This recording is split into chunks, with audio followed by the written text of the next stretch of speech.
Hey there, team. Amanda here. Today, I wanted to talk to you about the shift to skills-based learning and what that means for you and your business and the way that you execute your training and development.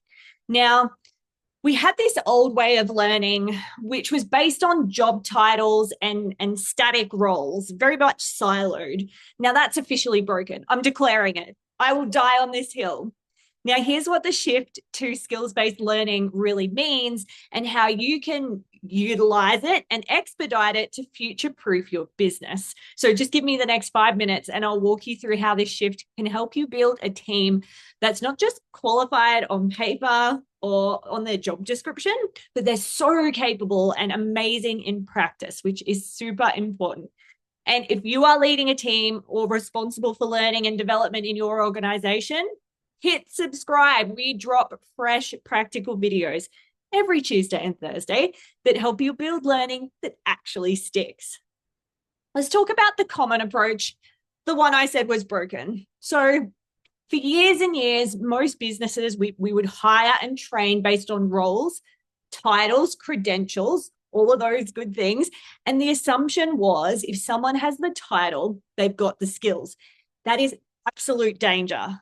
The truth is that job titles do not predict performance. Their skill set does. And if your training is still tied to your org chart, not actual capability, you're falling behind. So hopefully that got you thinking in the right direction. Now, static job-based learning, it doesn't help us keep up with and abreast of what our businesses need. Skills evolve, markets shift, and roles do disappear. I mean, we're in the age of AI here, people. Now, your people, they're still being trained for the version of the job that existed 2 years ago. And that gap is where performance breaks down. Now, I'm going to go on a bit of a rant. When I go out and I train and I'm in group programs and I'm working with clients, this is so common. When did you last update the position description for that job? Some of them, I think the record was 15 years. That is so scary. So much has changed, not in that, just in that organization's landscape, but in the world in 15 years. Here's what we do differently at Imaginate. We design learning journeys around skills, not just seats. That means that we're asking the really hard-hitting questions. What does a win, what does success actually look like in this role? How do I know that I've got an A player on my hands? Second thing, what are the critical skills needed right now? Thirdly, how do we close that gap fast with real learning, not just me getting out my notebook and ticking the box? Because as we know, that does not work. Here's my step-by-step framework I'm going to share with you so that you can get ahead of the curve. So number one, you're going to start with a skills map. Now, you need to list the real skills that your business needs to succeed, not just generic competencies. Every business is a little bit different. So we need to get into the specifics of what you need. Now, step number two is to evaluate capability, not just those job titles. Now, use assessments, think observation, peer feedback to identify actual skill levels. Please, please, please do not make assumptions, okay, team? Now, number three, we're going to build learning that actually moves the needle forward. So focus on projects, practice, and those feedback loops, not just barking content at people. And then finally, step four, I need you to track the progress in real time.